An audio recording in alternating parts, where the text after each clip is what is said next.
It was Free Comic Book Day this weekend, and in those previews, we got the reveal of Marvel's newest comic book crossover event. And in this video, I wanted to talk about how much stock we should be putting in current comic books to predict what's coming in the MCU.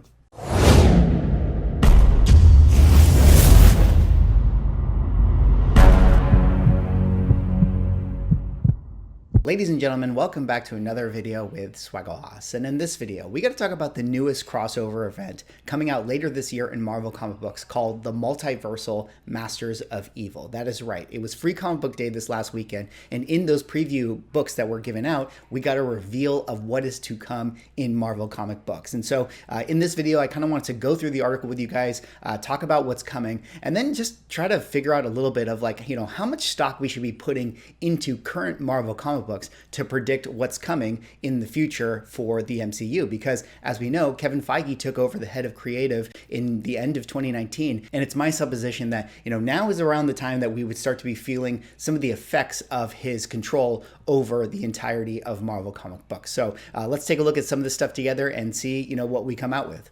But before I get into the video, if you guys could drop me a like or a comment or subscribe if you're enjoying the content, help support the channel, do one of those things, and I would appreciate it. All right, that said, let us get into this article here today. And, again, I'm just going to go through this with you guys, talk about this reveal, and then talk about some other things that I think are interesting with regards to, the current climate of Marvel comic books. So this is an article here on Screen Rant. Of course, it is called Marvel's Avengers Are About to Battle the Multiversal Masters of Evil. The Avengers will take on the Multiversal Masters of Evil, which features some terrifying remixed heroes and villains in an upcoming arc. So there you see right there a picture of them. It doesn't actually say exactly who the list of characters are, but we can kind of get a sense from the picture that we have like a Doctor Doom version here. Looks like we have a Green Goblin Ghost Rider up here. We have some kind of Wolverine. This looks like a Destroyer, except mixed with, I don't know, the Crimson Dynamo, something like that. We have like a young kid Thanos here, and then we have like kind of a Venom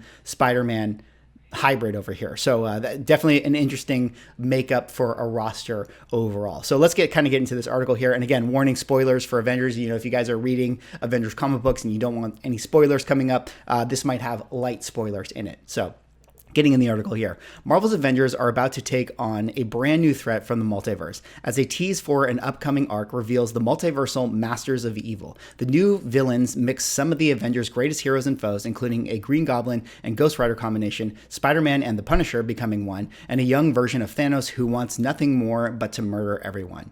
In the current Avengers arc, the super team is trying to save She-Hulk as she becomes a new Winter Soldier for the Winter Guard. However, once Marvel's World War She-Hulk event is over, the Avengers will face off against a new multiversal team of villains. The Multiversal Masters of Evil recently debuted in the Avengers Free Comic Book Day special. They immediately showed that they would be one of the most brutal groups of villains Earth's mightiest heroes have ever battled.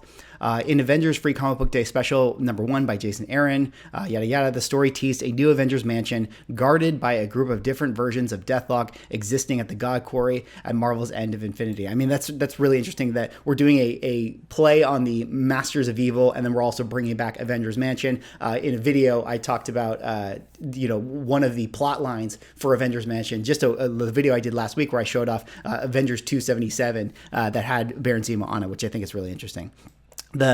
The Deathlock serves as marshals for all space and time, fixing issues and saving lives without anyone knowing about their actions. However, when the Deathlocks chart a recent course of different Earths, they're stopped by the Multiversal Masters of the Universe, who kill the heroes, leading one Deathlock to send the message to other Earths in the multiverse, calling for the Avengers' help. Now Marvel revealed more details about the upcoming arc. So overall, suffice to say, we're getting some wibbly-wobbly, crazy multiversal Masters of Evil team that is now, coming into our 616 universe, and the Avengers are going to have to assemble and fight these guys together here. The article kind of goes on. I won't read the whole thing, but it's just saying that this is the 750th issue.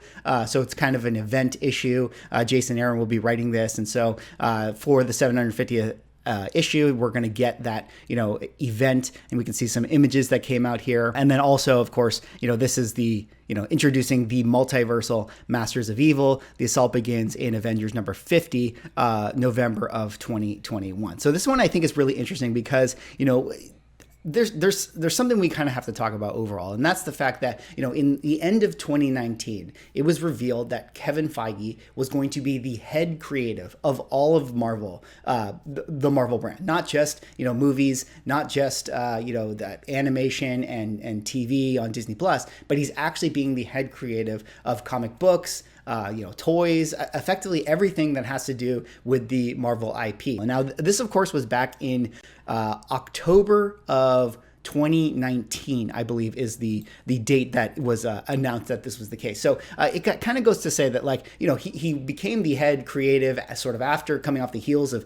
the first Infinity Saga with Endgame, and he took over, at the end of the year. So if we're being charitable with this, I think it's safe to say that it would take about a year for Kevin Feige to really have any kind of effect on anything that we see in the Marvel comic books, right? But now that we're, sort of at that time, it is really interesting to think about what are the comic books that have been launched sort of under his leadership in this last year or so, and kind of where are we going in the future, and how do those comic books sort of connect to what we're currently seeing in the MCU. And if in fact they are connecting to what we're seeing in the MCU, then how much stock should we be putting into new comic books in order to predict what's coming in the future? And so I kind of wanted to just look at some of the comic books here with you guys today and just sort of talk about some of the stuff that we've been seeing. And I think that this is really interesting overall. Of course, this is a book that came out in May of 2021. We have Shang-Chi #1, or Shang-Chi #1 as the trailer has taught me. But this is a book, of course, came out earlier in this year. We have the movie coming out later on, and it just is kind of goes without being said that, it would make sense that, if we have a movie coming out and we want to get movie fans to go start buying comic books, they're going to need Shang-Chi to be somewhere on the shelf for them to buy. So we have this book right here. So that's kind of an interesting thing too. And I feel like, if we look back, if we rewind the clock back to, around 2018, around that time of Marvel comic books when we had Infinity War and Endgame, what were the things that were on the shelves versus what we were seeing in the movies? And at that time, whatever the leadership was doing was just trying to do a cash grab, kind of name grab to what we saw, in the movies. So at that time, we had Infinity War and we had Endgame coming out. And what did we see on the shelves? Well, we saw an event crossover that was called, the Infinity Countdown and Infinity Wars and all that stuff. It was, tying to the name of what we were seeing in the movies, but it's not like, we were getting any kind of plot lines or storylines or characters that were specific to what we were seeing on the screen. What else have we gotten earlier in this year? We got Eternals #1. Of course, we know that Eternals, it has a movie coming out later on. What else did we get? We got Taskmaster at the end of last year. So, again, Kevin Feige took over at the end of 2019, October of 2019. So, if we're thinking that one of his first, things that he could have done a year later was to say, hey, we're coming out with Black Widow. We're going to have Taskmaster in it. We need to have this book out there so that when people see the movie, they can go pick up the book and read more about this character that they like. Of course, Black Widow got pushed, so the timing for this one wasn't really perfect, but it is really interesting to see that Taskmaster was a character that they came out with. Additionally, what else have we gotten here? We got America Chavez. Earlier this year, we know America Chavez is going to make an appearance in Doctor Strange Multiverse of Madness. What else we got? We have the U.S. Agent, again, a book that came out right around the Taskmaster time. So, again, Kevin Feige could be thinking, hey, we're going to bring John Walker, U.S. Agent, into Falcon and Winter Soldier. We need to have a book that's going to represent that. Additionally, later on this year, earlier this year, we had WandaVision. Well, what are we going to get later this year? We're going to get a series called Darkhold. So this is later on in September, Darkhold #1. Of course, it's going to have a storyline with the Scarlet Witch. So no surprises there, right? People are interested in the Darkhold. They see WandaVision. They want to learn more about it. They're going to go pick up a book that has to do with it. On top of that, it's not just the MCU, but of course we got Extreme Carnage as a kind of an event thing, and that of course relates to the Sony movie that is yet to come out, that keeps getting pushed. But we did have a Carnage storyline. Additionally, what else do we see coming out in Marvel comic books? We have Black Knight #1. We've had other things that are interesting here. Beta Ray Bill #1. So it's interesting to think that they were bringing Beta Ray Bill into the fold. That's a character that hasn't been announced yet, but maybe one that we could use as reasonable Spec, because if Marvel Comic Books is putting out Beta Ray Bill out there into the ether for us to consume him as a character, it kind of begs the question of like, okay, well, why are they doing that? Maybe they're planting the seeds of a character that we should be looking out for in the future. Similarly with Black Knight, I mean, we all know that Kit Harington is going to be Black Knight, but it goes without being said that Marvel's going to want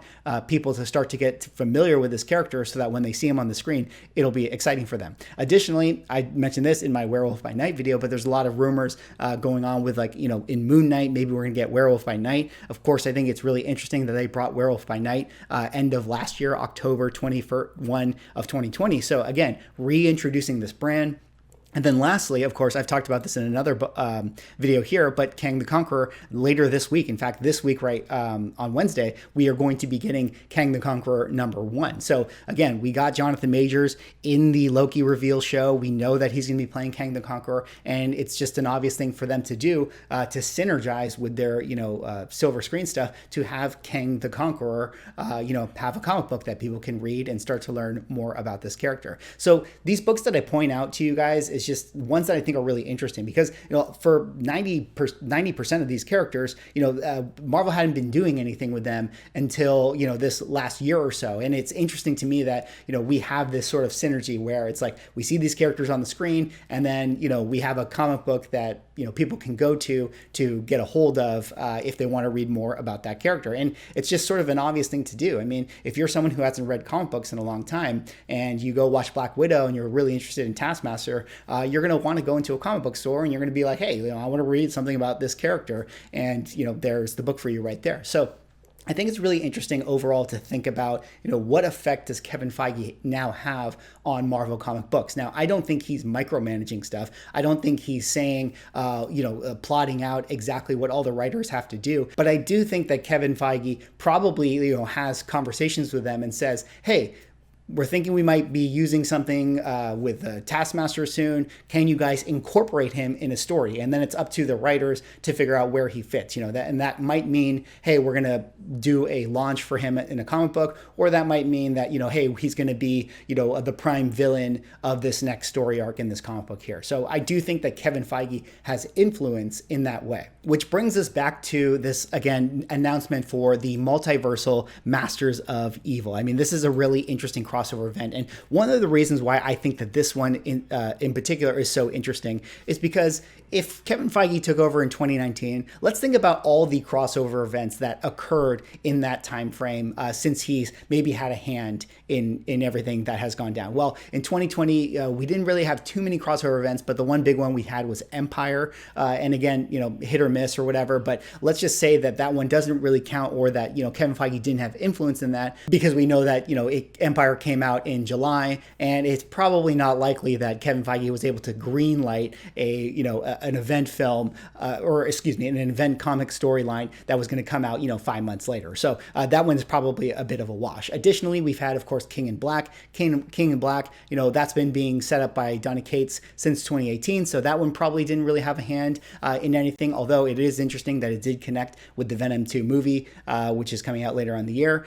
We've also had the X storyline with Jonathan Hickman. Now Hickman took over the X-Men run back in 2019, so maybe he doesn't really have influence too much on what's going on in the X universe. But this one right here, the Multiversal Masters of Evil, in addition to this current little mini crossover event that we have going on with Heroes Reborn, this one right here I think is one of the first event crossovers that I feel like Kevin Feige might in fact have a hand in or some influence on, because of the fact that he's now been around long enough to where he could have influenced it in some kind of way. Additionally, Jason Aaron is going to be leading this charge with this comic book, and he makes mention in one of the articles that I read that he is definitely going to be bringing back some of the stuff that he brought into the Avengers early on when he started the Avengers run, but it's not like this is some epic thing that he's ultimately been planning and scheming for years and years and years. So that goes to show, to me at least, that it's very, very possible that